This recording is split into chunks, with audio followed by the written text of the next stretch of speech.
నమస్తే welcome to వీటీ news ముందుగా headlines శ్రీకాళహస్తిలో Rajya Sabha సభ్యుడు వైసీపీ ఎంపీ కృష్ణయ్యపై రాయి దాడి టీడీపీ నేతల పనేనని కృష్ణయ్య ఆరోపణ బొజ్జల సుద్దిరెడ్డిని ఎమ్మెల్యేగా గెలిపించాలని ప్రజలకు టీడీపీ నేతలు విజ్ఞప్తి శ్రీకాళహస్తి పట్టణంలో ఆర్యవైశ్యుల ఆత్మీయ సమావేశంలో పాల్గొన్న ఎమ్మెల్యే బిఎఫ్ మధుసూదన్ రెడ్డి తనకు మద్దతు తెలపాలని విజ్ఞప్తి శ్రీకాళహస్తి పట్టణంలో వరుస చోరీల కలకలం దర్యాప్తు చేస్తున్న పోలీసులు శ్రీకాళహస్తిలో మాజీ కేంద్ర మంత్రి చింతామోహన్ ఎన్నికల ప్రచారం కాంగ్రెస్ అధికారంలోకి వస్తుందని ధీమా మే 13న పోలింగ్ ప్రారంభమవుతున్న నేపథ్యంలో అన్ని జిల్లాల కలెక్టర్లు ఎన్నికల అధికారులతో కమిషనర్ వీడియో కాన్ఫరెన్స్ ప్రశాంత వాతావరణంలో ఎన్నికలు నిర్వహించడానికి అన్ని ఏర్పాట్లు పూర్తి చేయాలని ఆదేశించిన ముఖేష్ కుమార్ మీనా శ్రీకాళహస్తి నియోజకవర్గం ఏర్పేడు మండలంలో బీసీ సంఘం జాతీయ అధ్యక్షుడు రాజ్యసభ సభ్యులు ఆర్ కృష్ణయ్యపై కొందరు గుర్తు తెలియని వ్యక్తులు రాళ్ల దాడి చేశారు. ఎమ్మెల్యే బిఎఫ్ మధుసూదన్ రెడ్డితో పాటు బీసీ బహిరంగ సభలో పాల్గొని ప్రసంగించేటప్పుడు రాయి ఆయన నడుంపై తగిలి గాయం అవడంతో హుటాహుటిన ఆయన శ్రీకాళహస్తి ఏరియా ఆసుపత్రికి తరలించారు. శ్రీకాళహస్తి నియోజకవర్గం ఏర్పేడు మండలంలో బీసీ సంఘం జాతీయ అధ్యక్షుడు రాజ్యసభ సభ్యులు ఆర్ కృష్ణయ్యపై కొందరు గుర్తు తెలియని వ్యక్తులు రాళ్ల దాడి చేశారు. ఎమ్మెల్యే బిఎఫ్ మధుసూదన్ రెడ్డితో పాటు బీసీ బహిరంగ సభలో పాల్గొని ప్రసంగించేటప్పుడు రాయి ఆయన నడుంపై తగిలి గాయం అవడంతో హుటాహుటిన ఆయన శ్రీకాళహస్తి ఏరియా ఆసుపత్రికి తరలించారు. డాక్టర్లు ప్రథమ చికిత్స నిర్వహించారు. ఆయన మాట్లాడుతూ వైకాపా పార్టీకి బీసీలంతా ఒకటే, గెలుపు సాధిస్తారని ఉక్రోషంతో నేడు తెలుగుదేశం పార్టీ నాయకులు తనపై దాడి చేయించారని, ఇలాంటి వాటికి బీసీలు భయపడిపోమని అన్నారు. ఇలా గతంలో తమ నాయకుడు జగన్మోహన్ రెడ్డిపై దాడి చేసినా ఆ దాడిని ఆయన ఖాతరు చేయక నేడు ప్రజా సమక్షంలో ప్రచారాలు కొనసాగిస్తూ రాష్ట్రంలో విజయకేతనం ఎగరవేయడానికి సిద్ధంగా ఉన్నారని అన్నారు. అదేవిధంగా తనపై ఈరోజు దాడి చేయిస్తే బీసీలంతా భయపడిపోతారని, కావాలనే కుట్రపూరిత చర్యతో తెలుగుదేశం పార్టీ నాయకులు ఇలాంటి వికృత చేష్టలు చేశారని, ఆయన బీసీలంతా టీడీపీకి బుద్ధి చెప్పే విధంగా వైసీపీ పార్టీని అత్యంత మెజార్టీతో గెలుపొందిస్తామని తెలియజేశారు. ఇక ఎమ్మెల్యే బిఎఫ్ మధుసూదన్ రెడ్డి మాట్లాడుతూ శ్రీకాళహస్తి నియోజకవర్గంలోని ఏర్పేడు మండలం నందు బీసీల మహాసభలో ప్రసంగిస్తున్న బీసీ సంఘం జాతీయ అధ్యక్షుడు కర్నూలు రాజ్యసభ సభ్యులు ఆర్ కృష్ణపై దాడి జరగడం అమానుషమైన చర్య అని, అదే రాయి తనకు కడుపుపై తగిలింది అన్నారు. బీసీ నాయకుడు అయిన ఆర్ కృష్ణయ్యను హతమార్చడానికి చేసిన చర్య అని, కావాలనే రాజకీయ స్వలాభం కోసమే తెలుగుదేశం పార్టీ నాయకులు చేసిన చర్య అని, తెలుగుదేశం నాయకులు ఇకనైనా ఇలాంటి చర్యలు మానుకోవాలని హితవు పలికారు. రాష్ట్రంలోని ప్రజలంతా ఒకటే, తెలుగుదేశం పార్టీకి బుద్ధి చెప్తారని తెలియజేశారు.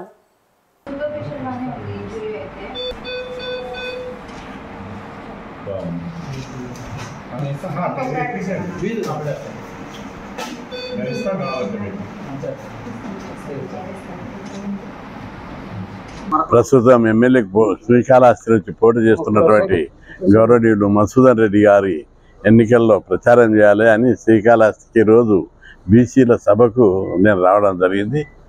బీసీల సభకు వస్తే ఆ సభలో మాట్లాడుతుండగా వెంట నుంచి ఒక మనిషి పెద్ద రాయి తీసుకొని నా మీద అటాక్ చేశాడు. ఎవరు అది నెత్తికి కొట్టాలని చూసారు, చంపాలని.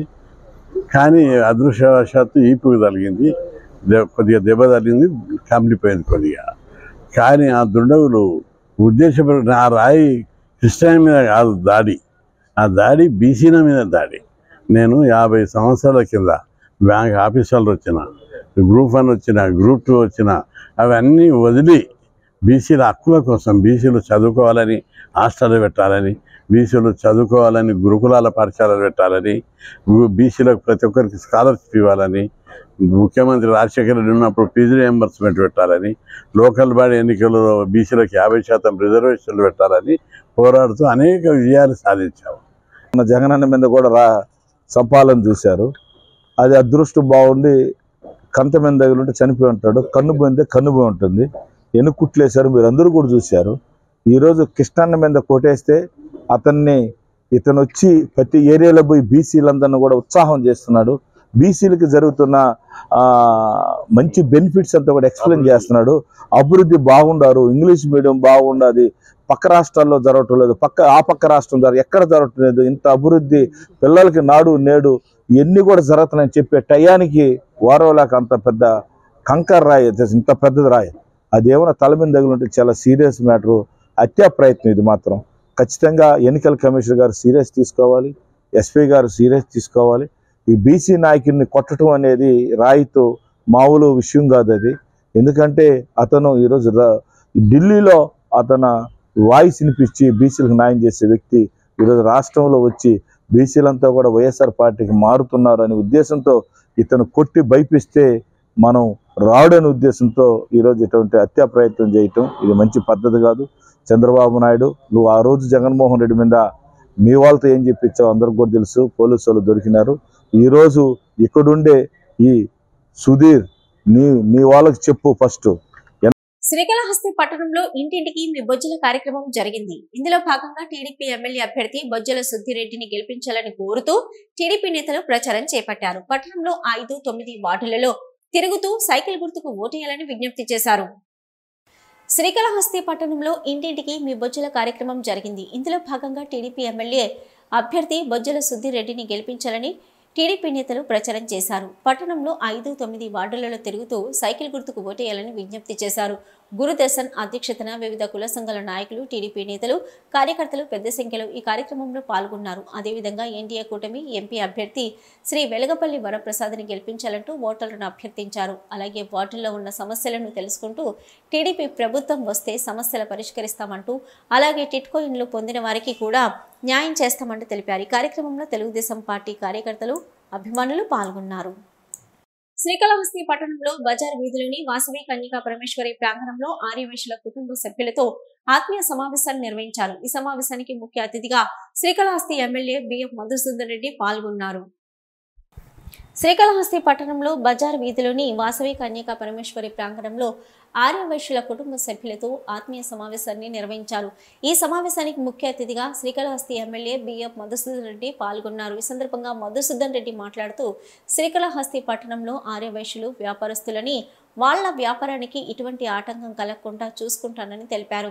గత 30 సంవత్సరాలలో వ్యాపారస్తులని ఎటువంటి ఇబ్బంది పెట్టరని మనందరికీ కూడా తెలుసన్నారు. అయితే తన పాలనలో వ్యాపారస్తులకి ఎటువంటి ఇబ్బందులు లేకుండా సజావుగా జరిగాయని, ఎటువంటి దందాలు లేకుండా చూసామని, పోలీస్ కేసు లేకుండా చూసామని అన్నారు. శ్రీకాళహస్తి పట్టణంలో 4 మాడ వీధులలో అండర్ గ్రౌండ్ కేబుల్ సిస్టమ్ ఏర్పాటు చేశానని, మరియు ఆధ్యాత్మిక వాతావరణంలో ఉండే విధంగా స్ట్రీట్ లైట్లను ఏర్పాటు చేశానని తెలియజేశారు. అదేవిధంగా శివం రోడ్లో పొట్టి శ్రీరాములు గారి సర్కిల్ని ఏర్పాటు చేస్తానని హామీ ఇచ్చారు. అదేవిధంగా ఆర్యవైశ్యులకు అన్నదాన సత్రాన్ని దేవస్థానం ద్వారా స్థలాన్ని ఏర్పాటు చేస్తానని తెలియజేశారు. ఎప్పుడు లేని విధంగా దేవస్థానం ట్రస్ట్ బోర్డు మెంబర్గా ప్రత్యేక ఆహ్వాన సభ్యులు ఆర్యవైశ్యులకు ఇవ్వడం జరిగింది. ఇన్ని విధాలుగా మీ కుటుంబాలతో సంబంధాలు కలిగి ఉన్న నన్ను తిరిగి మరొక్కసారి ఆశీర్వదించండి కోరారు. దేవస్థానం ధర్మకర్తల మండలి అధ్యక్షులు అంజూరు తారక శ్రీనివాసులు మాట్లాడుతూ, ఈ ఆర్యవైశ్యులు దేశానికి స్వాతంత్రం తీసుకొచ్చిన మహాత్మా గాంధీ, రాష్ట్రానికి స్వాతంత్రం తీసుకొచ్చిన పొట్టి శ్రీరాములు వారు ఇద్దరు ఆర్యవైశ్యులు కావడం మీ నాయకత్వానికి బలం చేకూరుతుందని గుర్తించారు. అయితే మీరు వ్యాపారస్తులు అనుకుంటున్నారు, కానీ వ్యాపారస్తులు కాకుండా మీలో బలమైన నాయకత్వ లక్షణాలు ఉన్నాయని మీరు ఎక్కువగా ఆలోచిస్తారు. కాబట్టి దయచేసి మీ దగ్గరకు వచ్చే ఖాతాదారులకు, మీ శ్రేయోభిలాషులకి అందరికీ కూడా బిఎఫ్ మధుసూదన్ రెడ్డి గారిని తిరిగి మరొక్కసారి ఎమ్మెల్యేగా గెలిపించాలని కోరితే విజయం తప్పనిసరిగా కలుగుతుందని తెలిపారు. ఈ సహాయం చేయవలసిందిగా కోరుకుంటున్నానని తెలియజేశారు. తొందరలోని శ్రీకాళహస్తీశ్వర స్వామివారి దేవస్థానం ఆధ్వర్యంలో మహాత్మా గాంధీ పుణ్య ప్రతిష్ఠ కార్యక్రమం నిర్వహిస్తామని తెలిపారు. అందులో కూడా శిలాఫలకంలో చలమయ్య శెట్టి ఫోటోతో పాటు శిలాఫలకాన్ని ఏర్పాటు చేస్తామని తెలిపారు. ఈ కార్యక్రమంలో వాసవి కన్యకా పరమేశ్వరి ఆలయ చైర్మన్ జూలకంటి మురళి, పాలక మండలి సభ్యులు రామగుప్తా, ప్రత్యేక ఆహ్వాన సభ్యులు Julakanti Subbarao, PJ Chandraiah Shetty, Oruganti Nageswararao, Anand Gupta, Julakanti Narasimhulu, Ayyappa, general store Khaja, Julakanti Janardhan, Julakanti Jagadish, Julakanti Ramesh, Julakanti Gopi, Kotha Suresh, Suresh plaza Suresh, Chirala silks Ramesh, MK Balaji, KPR Sasikumar, Hemanth Kumar, Bobby, Bindu మరియు ఆర్యవైశ్య కుటుంబ సభ్యులు తదితరులు పాల్గొన్నారు.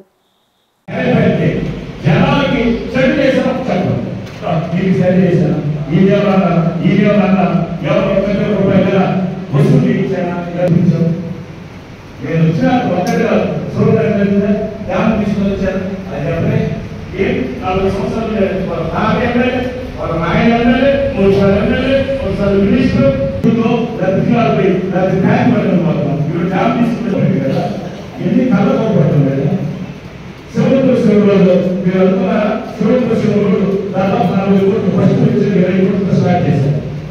శ్రీకాళహస్తిలోని ఆర్టీసీ బస్టాండ్ వద్ద కాంగ్రెస్ పార్టీ తిరుపతి జిల్లా ఎంపీ అభ్యర్థి చింతామోహన్ ప్రచారం చేపట్టారు. మరో 2 రోజుల్లో భారతదేశమంతా ఓటర్లు తమ ఓట్లతో దేశ భవిష్యత్తు నిర్ణయించే విధంగా ఓట్ల రూపంతో కార్యాచరణ చేపడతారని అన్నారు. శ్రీకాళహస్తిలోని ఆర్టీసీ బస్టాండ్ వద్ద తిరుపతి జిల్లా కాంగ్రెస్ పార్టీ ఎంపీ అభ్యర్థి చింతామోహన్ ప్రచారం చేపట్టారు. మరో 2 రోజుల్లో భారతదేశమంతటా ఓటర్లు తమ ఓట్లతో దేశ భవిష్యత్తు నిర్ణయించే విధంగా ఓట్ల రూపంతో కార్యాచరణ చేపడతారని అన్నారు. ఈ ఓట్లే దేశాన్ని ఏ విధంగా అభివృద్ధి చేయాలో నిర్ణయిస్తుందని తెలియజేశారు. ఈ పర్యాయం భారతదేశమంతా కాంగ్రెస్ పార్టీ గాలి వీస్తుందని, కాంగ్రెస్ పార్టీ అత్యధిక సీట్లతో గెలుపు సాధిస్తుందని ధీమా వ్యక్తం చేశారు. గత ప్రభుత్వంలో బీజేపీ భారతదేశంలోని ప్రజలు ఎవరికి ఎటువంటి సంక్షేమ పథకాలు అందజేయకుండా భారతదేశాన్ని సంక్షోభంలో నెట్టివేసిందని, అంబానీ, అదానీ లాంటి కార్పొరేట్ సంస్థలకు మాత్రమే నరేంద్ర మోదీ సేవలు అందజేశారని, దేశంలోని ఏ ఒక్కరికి ఎటువంటి సంక్షేమ పథకాలు అందజేయలేదని, కాబట్టి ఈ పర్యాయం దేశంలోని ప్రజలందరూ బీజేపీ ప్రభుత్వానికి తగిన విధంగా బుద్ధి చెప్తుందని, కేవలం భారతదేశం మొత్తం మీద బీజేపీ పార్టీకి 35 స్థానాలు మాత్రమే వస్తుందని భవిష్యత్తు తెలియజేశారు. ఇక ఆంధ్రప్రదేశ్లో జగన్మోహన్ రెడ్డి చేసిన అభివృద్ధి ఎక్కడా కనబడడం లేదని, కాంగ్రెస్ ప్రభుత్వంలో చేసిన అభివృద్ధి మాత్రమే ఆంధ్రప్రదేశ్లో కనిపిస్తుందని, ఆస్తులు సంపాదించుకోవడానికి, అవినీతి చేయడానికి మాత్రమే జగన్మోహన్ రెడ్డి పరిపాలన కొనసాగించారని దుయ్యబట్టారు. జగన్మోహన్ రెడ్డి చిన్నాన్న వివేకానంద రెడ్డి హత్య కేసులో ఇంతవరకు ఎటువంటి పురోగతి లేదని తెలియజేశారు. ముఖ్యమంత్రి జగన్మోహన్ రెడ్డి సోదరి షర్మిల అడుగుతున్న ప్రశ్నలకైనా జగన్మోహన్ రెడ్డి సమాధానం చెప్పాలని అన్నారు. ముఖ్యమంత్రి జగన్మోహన్ రెడ్డి ఈ 5 ఏళ్లలో వేల కోట్ల రూపాయలు ఏ విధంగా సంపాదించారో సమాధానం చెప్పాలని జగన్మోహన్ రెడ్డిని సూటిగా ప్రశ్నించారు. ఈ పర్యాయం వైకాపా ప్రభుత్వానికి కనీసం 15 సీట్లు వచ్చినా గొప్పేనంటూ ఎద్దేవా చేశారు. రాష్ట్రంలో ఉన్న ఉద్యోగస్తులందరూ జగన్మోహన్ రెడ్డికి వ్యతిరేకంగా ఉన్నారని, ఆ వ్యతిరేకతను మొన్న పోస్టల్ బ్యాలెట్ల ఓట్ల రూపంలో చూపించారని, పోస్టల్ బ్యాలెట్లలో కనీసం 2% ఓట్లు కూడా జగన్మోహన్ రెడ్డికి రాలేదని తెలియజేశారు. 5 ఏళ్ల పరిపాలనలో ముఖ్యమంత్రి జగన్మోహన్ రెడ్డి ఆంధ్రప్రదేశ్కు ఒక్క పరిశ్రమ కూడా తీసుకుని రాలేదని, శ్రీకాళహస్తి నియోజకవర్గంలో బెల్ పరిశ్రమ కూడా తీసుకురాలేదని, యువతకు ఉద్యోగాలు రాకుండా మత్తుకు బానిస చేసిన ఘనత ముఖ్యమంత్రి జగన్మోహన్ రెడ్డికే దక్కుతుందని, రాష్ట్రంలో జరిగిన అవినీతిని ప్రజలందరూ గమనిస్తున్నారని, ఈ పర్యాయం ప్రతి ఒక్కరూ కాంగ్రెస్ పార్టీని ఆదరిస్తారని ధీమా వ్యక్తం చేశారు. రావు రావు రావు నువ్వు ఇక ఇంటికి పోవచ్చు. నీ చెల్లెలు అడిగే ప్రశ్నలు కనీసం ఒక్క దానికన్నా నువ్వు జవాబు చెప్పగలుగుతున్నావా? మేము అడగటం లేదు నిన్ను. ఎందుకు? పోనీలే ఏదో మా స్నేహితుడు కొడుకని. మీ సొంత చెల్లెలు అడిగేదానికి జవాబులు చెప్పబోయా?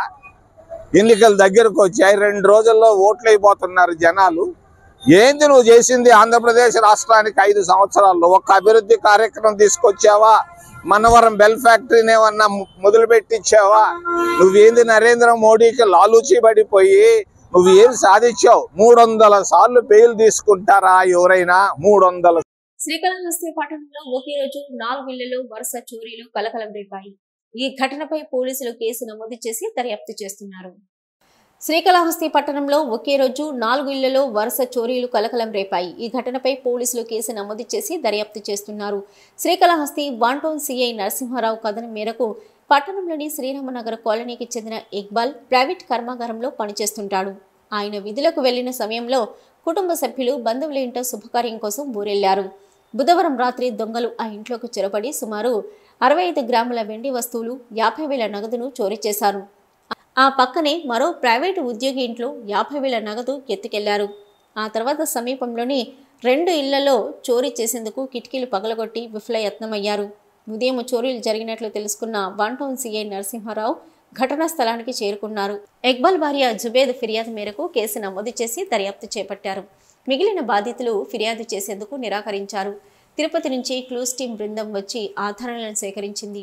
ఇక చోరీ జరిగిన ప్రాంతంలో సీసీ కెమెరాలను పోలీసులు పరిశీలించారు. ఒక కారు, 2 ద్విచక్ర వాహనాల్లో వచ్చిన 6 దొంగలు చోరీకి పాల్పడినట్లు గుర్తించారు. ఇతర పోలీస్ స్టేషన్లకు వీడియోను పంపి దొంగలు ఎవరన్నది నిర్ధారించేందుకు విచారణ చేస్తున్నారు. శ్రీకాళహస్తి బీపీ అగ్రహారం కూడలి వద్ద ఓటర్లను ప్రలోభ పెట్టేందుకు డబ్బులు పంపిణీ చేస్తున్న వ్యక్తిని పట్టుకున్న అతని వద్ద నుంచి 12,000 రూపాయలు ఎన్నికల అధికారులు స్వాధీనం చేసుకున్నారు. ఆ వ్యక్తిని వాంటన్ పోలీస్ స్టేషన్ కు తరలించారు. ఎలక్షన్ అధికారి సమాచారం మేరకు కేంద్ర ఎన్నికల అధికారుల ఆదేశాల మేరకు శ్రీకాళహస్తిలో వెబ్ పోస్టింగ్ నిర్వహిస్తున్నట్లు తమకు స్థానిక వీపీ అగ్రహారం కూడలి వద్ద ఓ వ్యక్తి డబ్బులు పెట్టుకుని ఉండడం గమనించి అతనిని వెంబడించగా అతని వద్ద 12,000 రూపాయల నగదు ఉన్నదని, ఆ నగదును స్వాధీనం చేసుకుని ఆ వ్యక్తిని వాంటన్ పోలీస్ స్టేషన్ నందు తరలించామని తెలియజేశారు.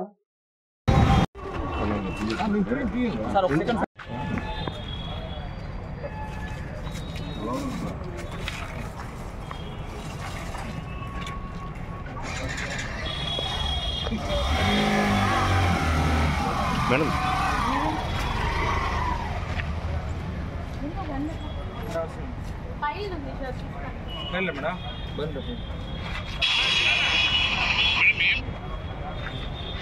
సరే వెళ్ళినా మా ఇల్లే సార్, అది వేరే వాళ్ళ ఇల్లు కాదు సార్. మా ఇల్లే అబ్బాయి పైకి వెళ్ళిపోయాడు మమ్మల్ని చూసి. సరే వెళ్ళేటప్పటికి అబ్బాయి చేతిలో ఓటర్ స్లిప్స్ ప్లస్ అమౌంట్ ఉంది. ఆ ఓటర్ స్లిప్స్ ఎవరెవరు మేడం? మా మమ్మీది, మా డాడీది, మా అన్నది సార్. సార్ వీళ్ళు వాళ్ళ అమ్మ నాన్న ఎక్కడ కుప్పం సార్. ఇది వాళ్ళ అన్న వాళ్ళ ఇల్లు అంటే వాళ్ళ అన్న ఎన్ని స్లిప్పులు మేడం? అది 3 స్లిప్స్. ఎంత ఉంది మేడం డబ్బులు? 12,000. ఏ వార్డు మేడం?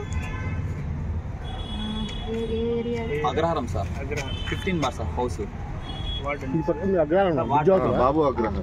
బాబు అగ్రహారం కాదు సార్, మామూలు బీపీ అగ్రహారం సార్. రాజేష్ అని చెప్తున్నాడు అతను. కావాలంటే అతను పర్సనల్ అమౌంట్ అన్నాడు. బట్ మాకైతే ఓటర్ స్లిప్ తో ఉంది కాబట్టి మాకు అనుమానం వచ్చి తీసుకొచ్చాం. శ్రీకాళహస్తీశ్వర స్వామివారి దేవస్థానానికి అనుబంధ భరద్వాజ తీర్థంలో ఉన్న గోశాల వద్ద ఆలయ కార్యనిర్వహణాధికారి ఎస్వి నాగేశ్వరరావు ఆదేశాల మేరకు గోశాల ప్రాంగణంలో నూతనంగా ఏర్పాటు చేసిన గోమాతల కంచ ప్రాంగణాన్ని ఈ రోజు ఉదయం శ్రీకాళహస్తీశ్వర స్వామివారి దేవస్థానం కార్యనిర్వహణాధికారి ఎస్వి నాగేశ్వరరావు ప్రారంభించారు. మొదట గోమాతకు ఆలయ అర్చకులు ఆధ్వర్యంలో విశేష పూజలు నిర్వహించి కర్పూర హారతులు సమర్పించారు. అనంతరం గోవులను నూతనంగా ఏర్పాటు చేసిన కంచ ప్రాంగణంలోకి గోమాతలను వదిలారు. ఈ కార్యక్రమంలో శ్రీకాళహస్తీశ్వర స్వామివారి దేవస్థానం ఆలయ కార్యనిర్వహణాధికారి S V Nageswara Rao, assistant commissioner Mallikarjuna Prasad, Krishna Reddy మరియు ఆలయ అధికారులు, సిబ్బంది పాల్గొన్నారు.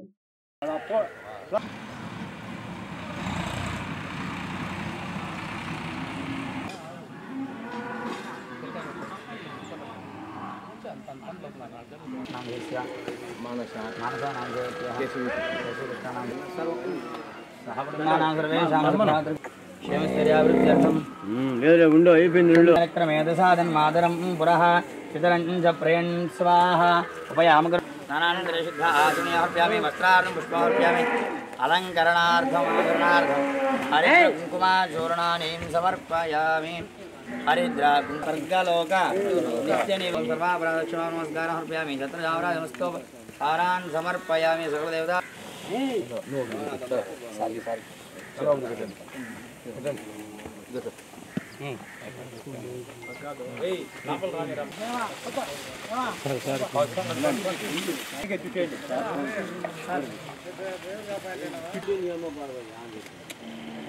Okay sir. Thank you.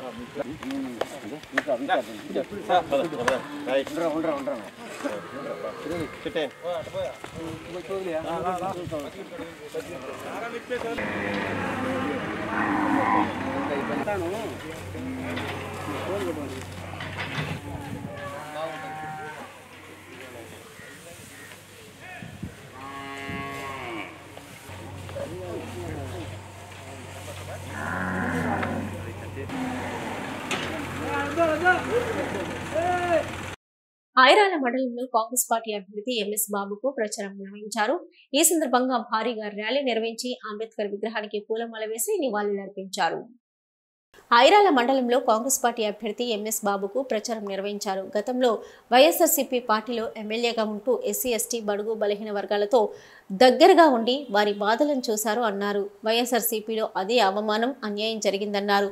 ఆ కారణంగానే ఈరోజు కాంగ్రెస్ పార్టీలో చేరి మీకు న్యాయం చేయాలి, సేవ చేయాలనే ఆలోచనతో మళ్ళీ మీ ముందుకు వచ్చానని అన్నారు.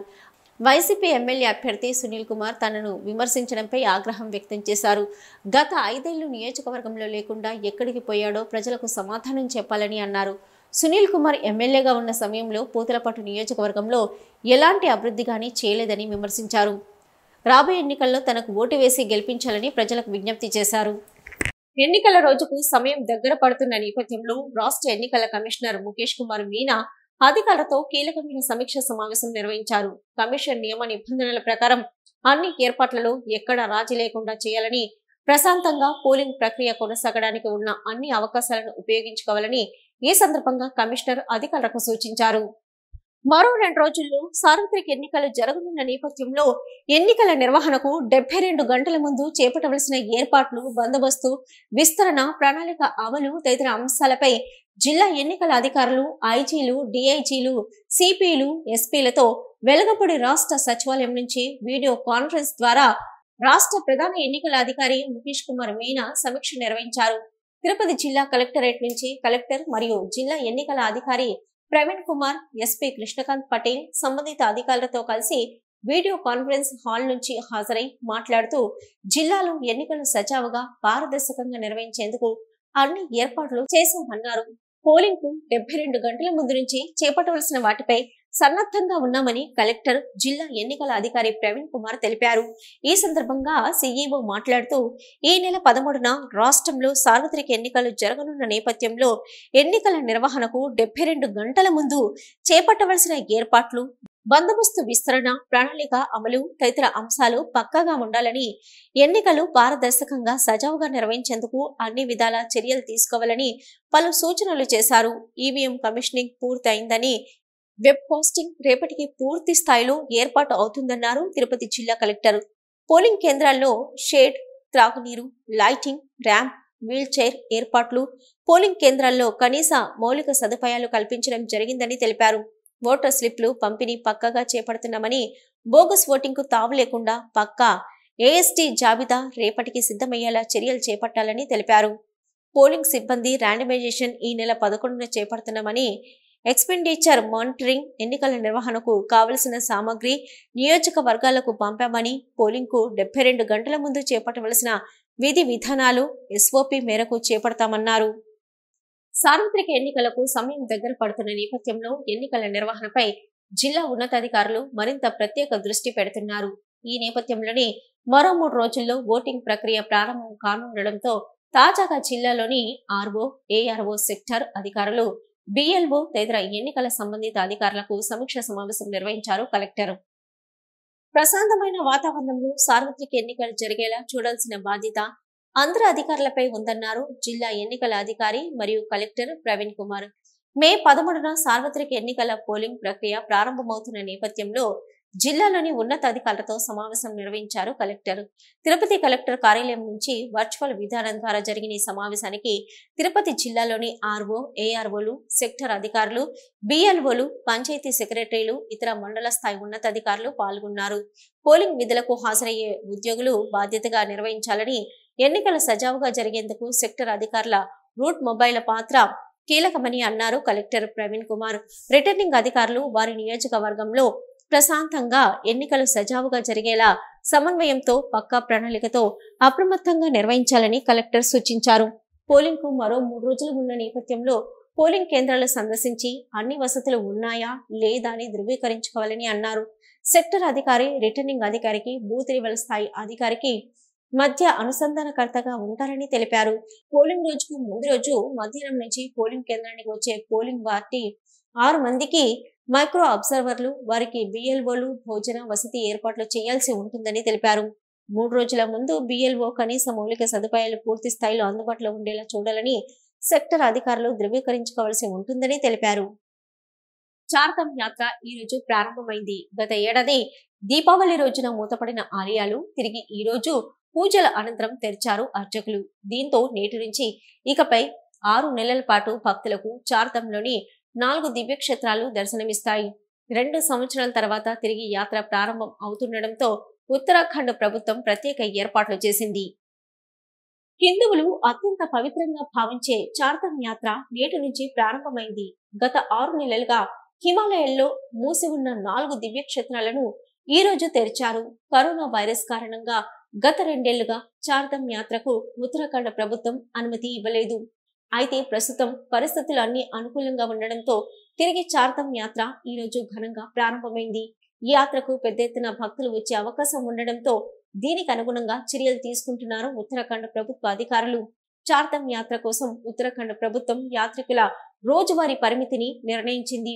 బద్రీనాథ్ వద్ద రోజుకు 15,000, కేదార్నాథ్ కు 12,000, గంగోత్రికి 7,000 మరియు యమునోత్రికి 4,000 మంది యాత్రికులను మాత్రమే అనుమతించాలని ప్రభుత్వం నిర్ణయించింది. ఈ ఏర్పాట్లు 45 రోజుల పాటు ఉంటుందని ఉత్తరాఖండ్ ప్రభుత్వం ప్రకటించింది. ముందుగా అనుమతి తీసుకున్న వారికి మాత్రమే ఈ దఫా చార్తం యాత్రలో అవకాశం ఇస్తున్నట్లు అక్కడ అధికారులు ప్రకటించారు. ఈ దఫా పెద్ద ఎత్తున చార్తం యాత్రకు భక్తులు వచ్చే అవకాశం ఉండడంతో దానికి తగ్గట్టుగా ఉత్తరాఖండ్ ప్రభుత్వం ప్రత్యేక ఏర్పాట్లు చేస్తుంది. ద్వాదశ జ్యోతిర్లింగాలు హిందువులకు అత్యంత పవిత్రమైన క్షేత్రాలుగా భావిస్తారు. వీటన్నింటిలోకి అత్యంత ఎత్తులో ఉన్నది, వెళ్లడానికి అత్యంత క్లిష్టంగా ఉన్నది కేదార్నాథ్ దివ్యక్షేత్రం. ఈ క్షేత్రం ఏడాదిలో 6 నెలలు మాత్రమే భక్తుల దర్శనానికి అనుకూలంగా ఉంటుంది. ఈ నేపథ్యంలోనే గత 6 నెలలుగా మూతలో ఉన్న కేదార్నాథ్ ఆలయాన్ని అక్షయ తృతీయ సందర్భంగా ఈ రోజు తెరిచారు ఆలయ అర్చకులు. దేశంలో వేసవి కాలం ప్రారంభమైంది. దీంతో హిమాలయాల్లో పేరుకుపోయిన మంచు పరుగుతూ వస్తుంది. ఈ నేపథ్యంలోనే హిమాలయ పర్వత సానువుల్లో ఉన్న చార్తం యాత్ర తిరిగి ప్రారంభమవుతుంది. ప్రతి ఏటా దీపావళి రోజున మూతపడే చార్తం దివ్యక్షేత్రాలు తిరిగి అక్షయ తృతీయను తెరుచుకుంటాయి. ద్వాదశ జ్యోతిర్లింగాలలో అత్యంత ఎత్తులో ఉన్న జ్యోతిర్లింగంగా పేరుగాంచిన కేదార్నాథ్ ఆలయాన్ని అక్షయ తృతీయ సందర్భంగా ఈ రోజు తెరిచారు. గత ఏడాది దీపావళి పర్వదినం రోజున స్వామివారి ఉత్సవమూర్తిని హిమాలయాలకు దిగువ ప్రాంతమైన సోన్ ప్రయాగకి చేర్చారు అర్చకులు.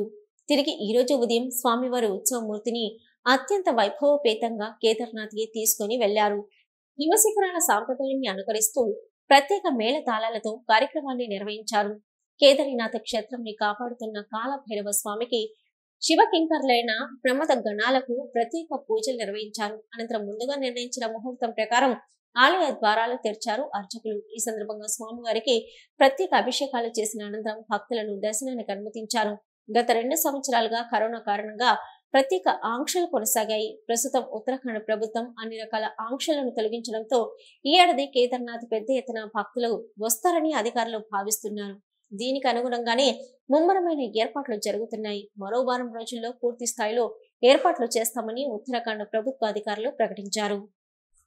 అక్షయ తృతీయ పర్వదినానికి హిందూ వైదిక ధర్మంలో ప్రత్యేక గుర్తింపు ఉంది. సరిగ్గా ఈ పర్వదినం రోజున బసవేశ్వరుడు జన్మించి సనాతన వైదిక ధర్మాన్ని, హైందవ మతాన్ని సంస్కరించారు. అందుకే ఆయన జన్మదినాన్ని బసవ జయంతి పేరుతో దేశవ్యాప్తంగా ఘనంగా జరుపుకుంటారు.